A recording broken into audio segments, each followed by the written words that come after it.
Inventée par les Chinois 2 siècles avant Jésus-Christ, la boussole va longtemps rester inconnue en Europe.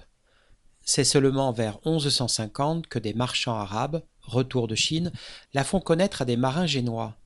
Ce guide merveilleux permet aux explorateurs d'entreprendre de lointains voyages à la découverte des nouveaux mondes.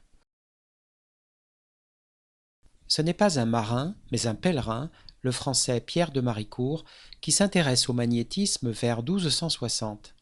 Il forge le mot pôle pour désigner les extrémités d'un aimant, le pôle nord vers le nord géographique et le pôle sud à l'opposé.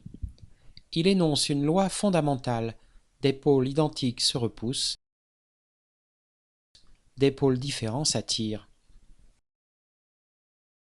Naturellement, il essaye d'isoler un aimant à un seul pôle, un monopôle, en coupant en deux une tige aimantée, puis en recoupant l'un des morceaux restants. Mais en vain. Deux pôles différents apparaissent à chaque fois. Ce comportement ne sera compris que dans les années 1920, avec la mise en évidence du spin de l'électron par George Uhlenbeck et Samuel Goudsmit. L'électron est l'élément dipolaire ultime de la matière.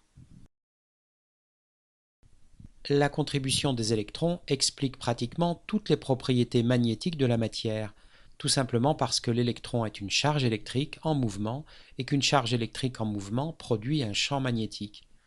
L'électron est même caractérisé par deux mouvements, un mouvement orbital autour du noyau et un mouvement intrinsèque, le spin, qu'on peut assimiler, même si l'image est fausse, à un mouvement de rotation sur lui-même. De là, on pourrait conclure que beaucoup d'atomes sont magnétiques, à commencer par le premier d'entre eux, l'hydrogène. Mais en réalité, l'atome d'hydrogène est chimiquement actif et se lie avec un deuxième hydrogène pour former une molécule H2. Les deux hydrogènes se partagent leurs électrons, le spin de l'un étant vers le haut et le spin de l'autre vers le bas. Le mouvement des deux électrons appariés s'oppose et le magnétisme s'annule. Ce qui est vrai pour l'hydrogène l'est aussi pour beaucoup de molécules ou de cristaux. Tout se passe dans la nature comme si les liaisons chimiques avaient pour politique apparente d'apparier les électrons et de compléter les couches atomiques. Une couche électronique pleine n'est pas magnétique. Le magnétisme est une propriété des couches électroniques incomplètes.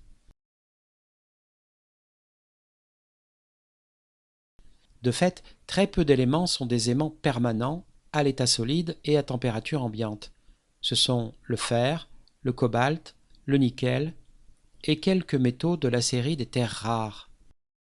Prenons le fer qui possède 26 électrons. Sa configuration électronique est stratifiée en niveaux d'énergie K, L, M, N. On les numérote également 1, 2, 3, 4. À chaque niveau, les électrons occupent des sous-couches S, P, D, contenant une ou plusieurs orbitales, les cases quantiques, ici les carrés blancs. Une case quantique ne peut contenir que deux électrons, l'un de spin up, l'autre de spin down. Le remplissage s'effectue selon des règles précises, règles de Pauli, règles de Hund, règles de Kleczkowski.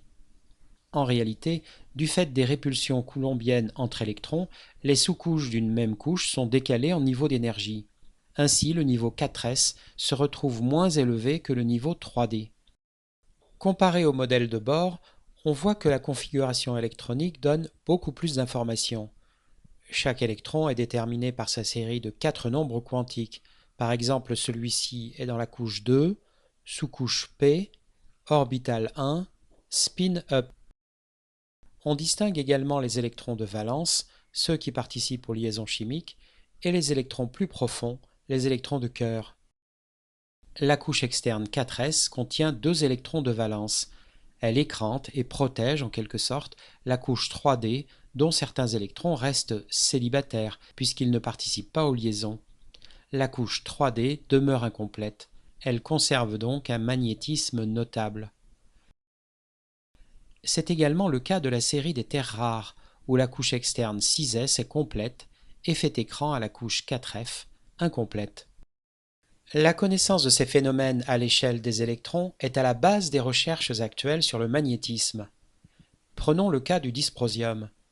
Pour sonder la couche 4f, il faut aller chercher les électrons de cœur 1s ou 2p et les faire monter vers les états inoccupés de 4f.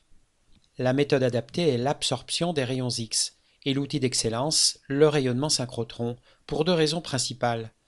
D'abord, on peut ajuster l'énergie des photons incidents, photon X dur pour exciter les électrons de la couche 1s, photon X mou pour exciter les électrons de la couche 2p.